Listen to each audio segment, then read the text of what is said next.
goodness, he's handsome. Okay, I'm a bit biased. He is my dog.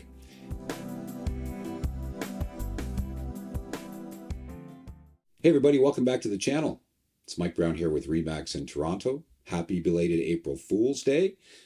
Today is April 3rd, and as I filmed this video, I was putting it off as long as I could because I really wanted to get an idea of the amount of new product that was going to hit the market. And as much as I'd like to say, they're here. Truthfully, we've only seen a rather gradual increase in supply across all the regions of the GTA and southwestern Ontario. Obviously, most people are hoping there's going to be more product coming to the market as we get further into the spring. And again, as I always say, only time is going to tell. The Bank of Canada is set to make another policy announcement next Wednesday, April 10th. Most prognosticators are indicating there will be no change to that rate of 5%, and perhaps we're going to have to wait till the next rate announcement, which I believe will be, don't quote me on this, June the 10th. There was an interesting article that was published recently that was quoting Carolyn Rogers, who's the senior deputy governor of the Bank of Canada, where she said break glass in case of emergency, and she was referring to the lack of competitiveness, entrepreneurial spirit here in the country and the growth of our GDP.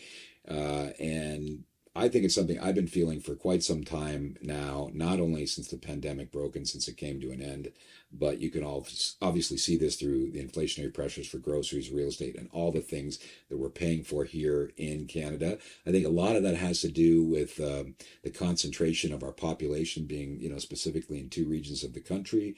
Obviously, it doesn't help that matter very much.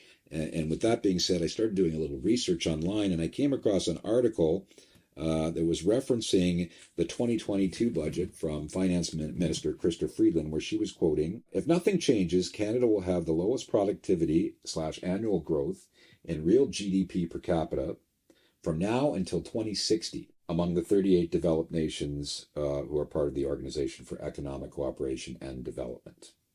That means Canada could perform the worst economically of all of our major competitors, including every other member of the G7, which is the US, the UK, Germany, Japan, France, and Italy."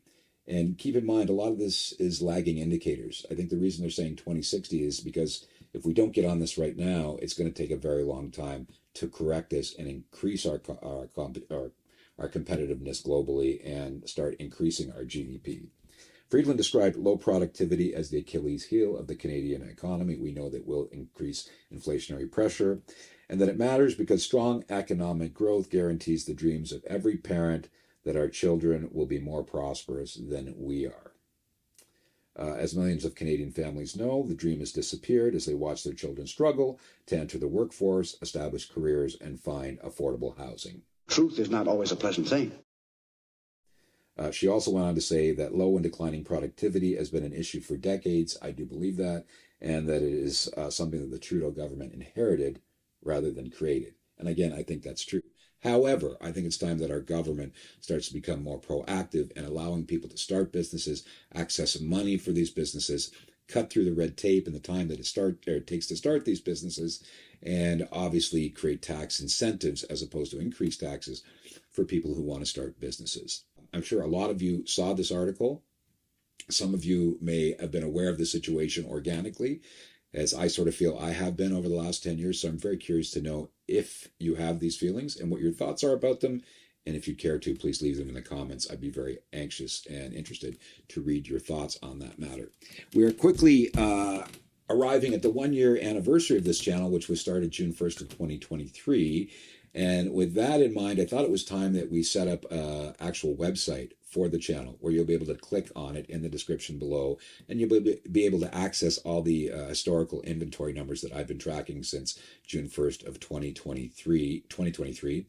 For those of you who are numbers people, this is going to give you a little bit more insight into how the market compares the day you're looking at the numbers compared to the past, and whether or not you as a buyer or seller might find an opportune entry point to start doing business in real estate. Additionally, I'm going to try and find a way for you to sort of tune me out. I know that sounds counterintuitive, But what I mean by that is a lot of folks tune into the channel and they only want to get the information regarding the inventory, which is great because that's really what the channel is all about. But I'm thinking about color coding each episode, maybe a frame around the perimeter of the episode, indicating whether or not the listing inventory has risen or dropped since the last episode. So red would mean inventory continues to rise, blue would mean it's cooling down and it's dropping, and green would mean there's been significantly no change since the last episode. And additionally, I'm going to give you access to my calendar because, look, I'm in the business of helping people buy and sell real estate. So if you'd like to speak with me, book an appointment in person, online, on the phone, you're going to be able to access my calendar and book in for that. That about does it for this episode. So without further ado, it's time to get a look at that inventory story.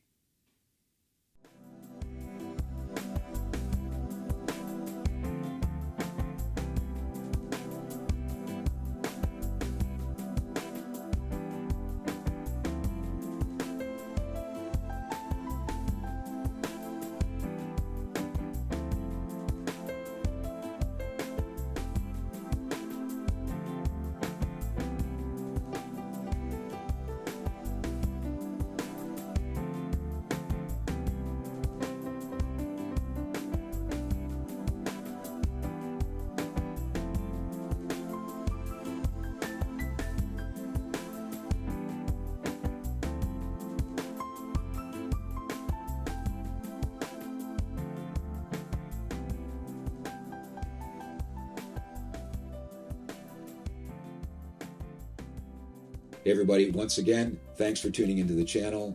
Feel free to share this information if you're getting value, like, subscribe, click the notifications.